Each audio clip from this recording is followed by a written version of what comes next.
Hello friends and welcome to my channel learn and grow everyday with Snigdha. तो जैसे कि आप सब जानते ही हैं कि इंडिया जो है वो एक रिच कल्चरल ट्रेडिशन से भरपूर कंट्री है। All the year around India की सिटीज़ और इंडिया के लोग जो हैं वो एक्साइटेड और वेरियड फेस्टिवल्स और इवेंट्स की तैयारी में लगे रहते हैं। लोहड़ी से लेके बैसाखी, गणेश चतुर्थी या दुर्गा पूजा, ऐसे अनगिनत फेस्टिवल्स हैं जो all the year around India में सेलिब्रेट किए जाते हैं। तो इन्हीं फेस्टिवल्स में से कुछ ऐसे एज ओल्ड ट्रेडिशंस हैं जिनकी कंटिन्यूएशन को आज 21st सेंचुरी इंडिया में, जहां इंडिया एस्पायर कर रहा है to be a gender equal nation, उन ट्रेडिशन को क्वेश्चन किया जाता है। इनमें से कुछ ऐसे ट्रेडिशंस भी हैं जिन्होंने मॉरल और सोशल कन्फ्लिक्ट्स को अराइज किया है, उनकी कंटिन्यूएशन को इसी वजह से क्वेश्चन किया जाता है। तो इस वीडियो में हम ऐसे ही कुछ ट्रेडिशंस डिस्कस करेंगे, उनकी वजह से जो भी मॉरल और सोशल कन्फ्लिक्ट्स अराइज हो रहे हैं उनकी बारे में डिस्कशन करेंगे।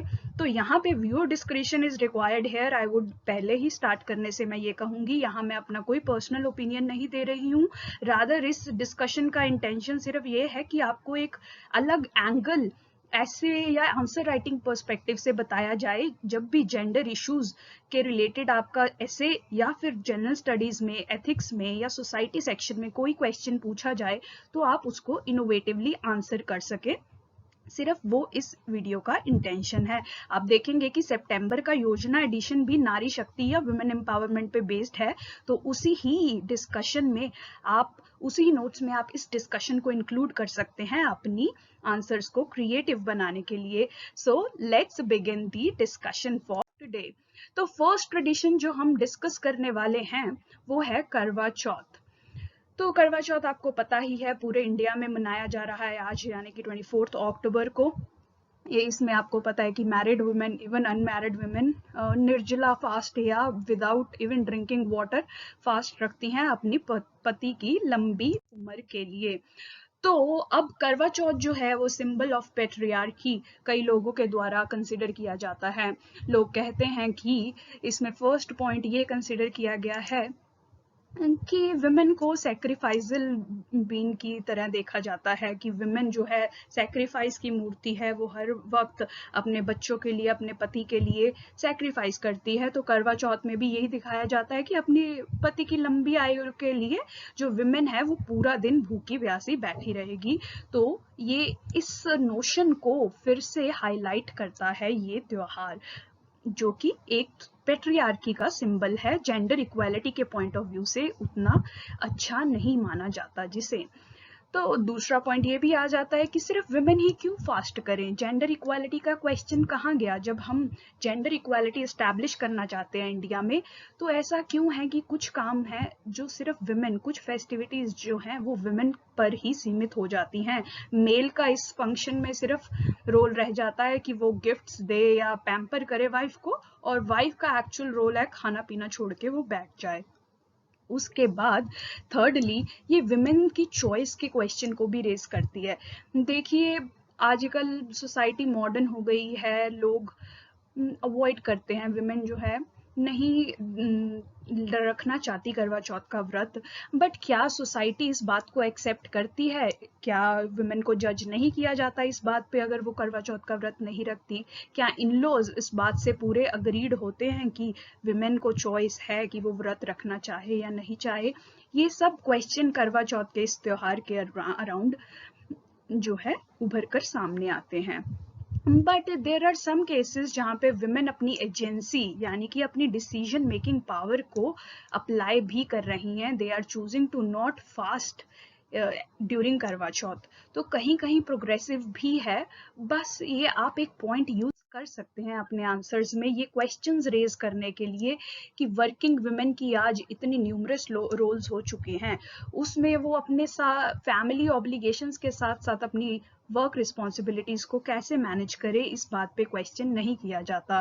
वैसे ही जेंडरिंग ऑफ रोल्स के क्वेश्चन को हम एड्रेस नहीं कर पा रहे हैं अगर हम करवा चौथ जैसे फेस्टिवल्स पे डिबेट वगैरह अच्छे से नहीं कर पा रहे। जेंडरिंग ऑफ रोल्स वही होता है कि क्या आपकी एक्सपेक्टेशंस है कि लड़के ये कर सकते हैं, लड़कियां ये कर सकती हैं, लड़के रो नहीं सकते, लड़कियां ऐसे बैठेंगी, ऐसे बोलेंगी, ऐसे ड्रेसअप होंगी, ये सब जेंडर रोल्स होते हैं। तो ये जो हमारे एज ओल्ड ट्रेडिशंस हैं, ये इन सब बातों को, इन सब स्टिग्मास को, इन सब नोशंस को जो है रीआइटरेट कर रहे हैं। तो ऐसे ही कन्यादान एक सेकंड ट्रेडिशन है जिसमें इसे भी सिंबल ऑफ पैट्रियार्की माना जाता है, जिसे देखिए ब्राइड को एज अ प्रॉपर्टी ट्रीट किया जाता है, जो that can be given away. जो ब्राइड की फैमिली है वो ग्रूम की फैमिली को ब्राइड दे रही है। तो ऐसे आइडियाज आप देखिए मैरिज सेरेमनीज में, और भी जैसे सरनेम चेंज हो जाता है लड़की का, लड़की adopts the surname of the male. और आप देखिए अगर आपने कभी आप फेरों पे बैठे हैं तो उसमें ये भी कहा जाता है, मतलब आपने उनकी पंडित जी की अगर बातें सुनी हैं तो यू माइट हैव हर्ड कि वो ये कहते हैं कि मैं घर पे बैठ के घर सजाऊंगी, लड़की का ये रोल है, मैं तुम्हारा नाम लूंगी, एटसेट्रा एटसेट्रा। ऐसी बहुत सारी रिग्रेसिव बातें जो इस ट्रेडिशन के साथ भी रिलेटेड है। तो इसको भी कंटिन्यू करना कहाँ तक जायज है जब हम जेंडर इक्वालिटी की तरफ आगे बढ़ना चाह रहे हैं। वैसे ही ये बहुत ही सिंबल्स होते हैं मैरिज के, आपका मंगलसूत्र, चूड़ा, सिंदूर, ये सब मैरिज के सिंबल्स होते हैं जो कि विमेन, एक मैरिड विमेन को पहनना पड़ता है। जबकि आप देखें कि मेल्स ऐसा कोई पर्टिकुलर सिंबल नहीं पहनते हैं, जबकि आप अगर वेस्टर्न कंट्रीज में देखें तो वहाँ मैरिड या कमिटेड मेन जो हैं वो अपनी एंगेजमेंट रिंग में एटलीस्ट एक रिंग पहन के रखते हैं, बट इंडिया में ऐसी कोई कंपल्जन भी नहीं है। इस पे एक मिथिकल स्टोरी भी बेस्ड है, ये बहुत ही इंटरेस्टिंग स्टोरी है। वैसे आप, मैं थोड़ा ब्रीफली बता देती हूँ। अरुंधति जो है वशिष्ठ ऋषि की वाइफ है। तो ये स्टोरी, ये अरुंधति जी ही सीता मैया को रामायण में सुनाती हैं। वो कहती हैं कि ये 7 ग्रुप ऑफ लेडीज थी, ऋषिज की वाइफ्स थी।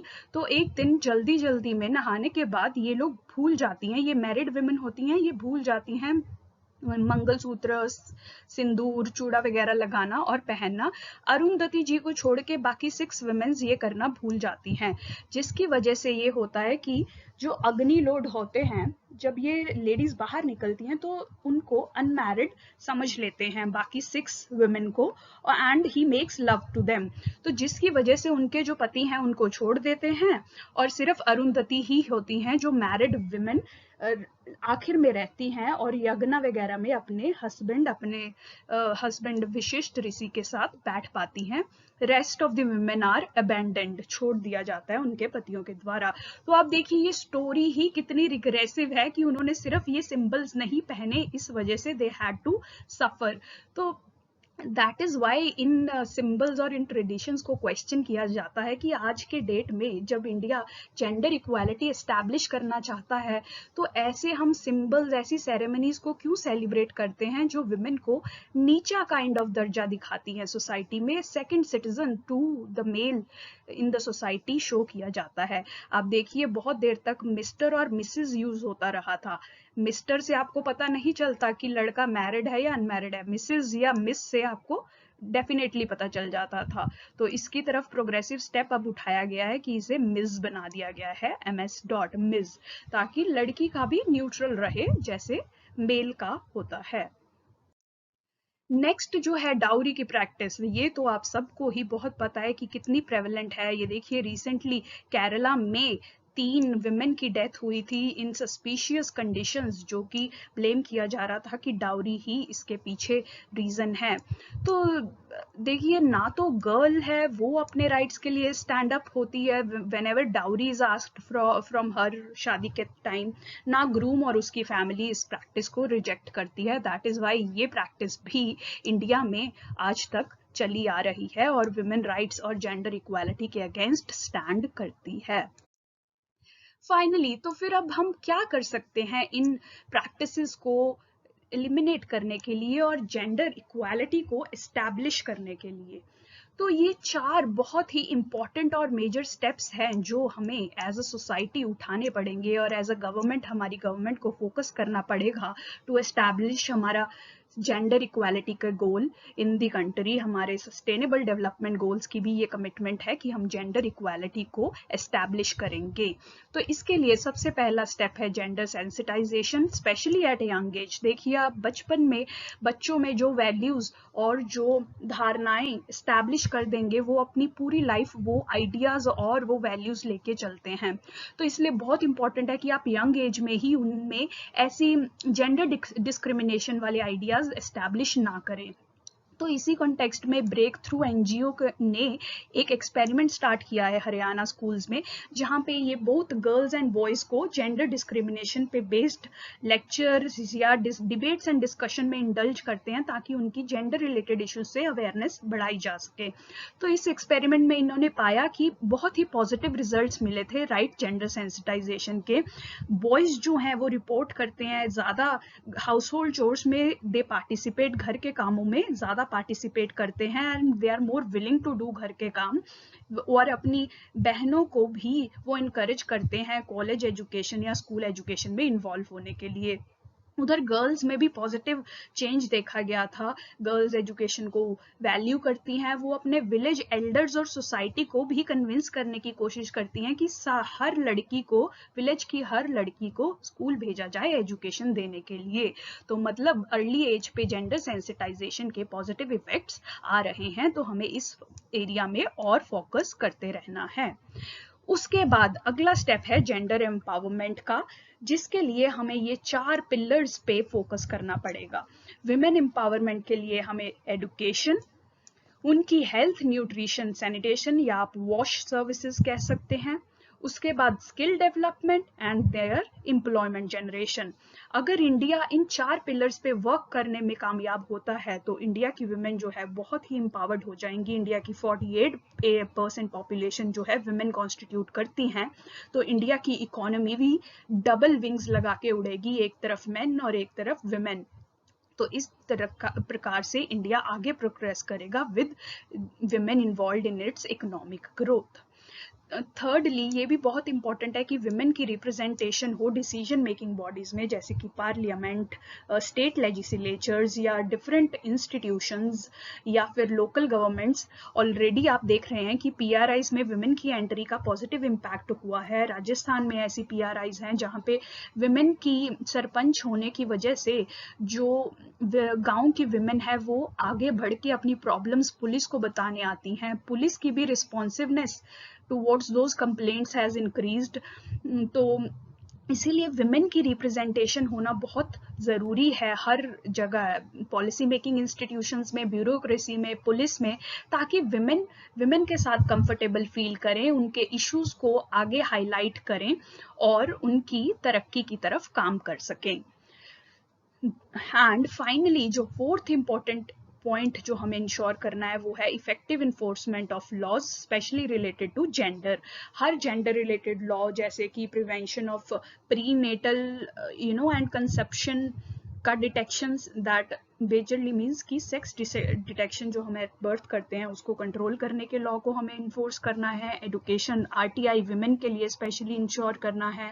डोमेस्टिक वायलेंस के एक्ट को, sexual harassment at work place, maternity benefits, ऐसे there are numerous laws that are meant to benefit women. तो इन सब लॉज को अच्छे से इम्प्लीमेंट हमको करना है, ये इंश्योर करना है ताकि विमेन के राइट्स जो हैं, विमेन की इक्वालिटी हम इस्टेब्लिश कर सकें इंडियन सोसाइटी में, और जो हमारे ट्रेडिशनल जो कॉन्सेप्ट्स या स्टिग्मास या जो भी स्टीरियोटाइप्स एग्जिस्ट करते हैं उनको ब्रेक कर सकें और विमेन को इक्वल सिटीजन का दर्जा हम इंडिया में इंश्योर कर पाएं। So that was all about this discussion. Hope this discussion helps. Please like and subscribe my channel for more such educative videos and keep watching. Thank you so much.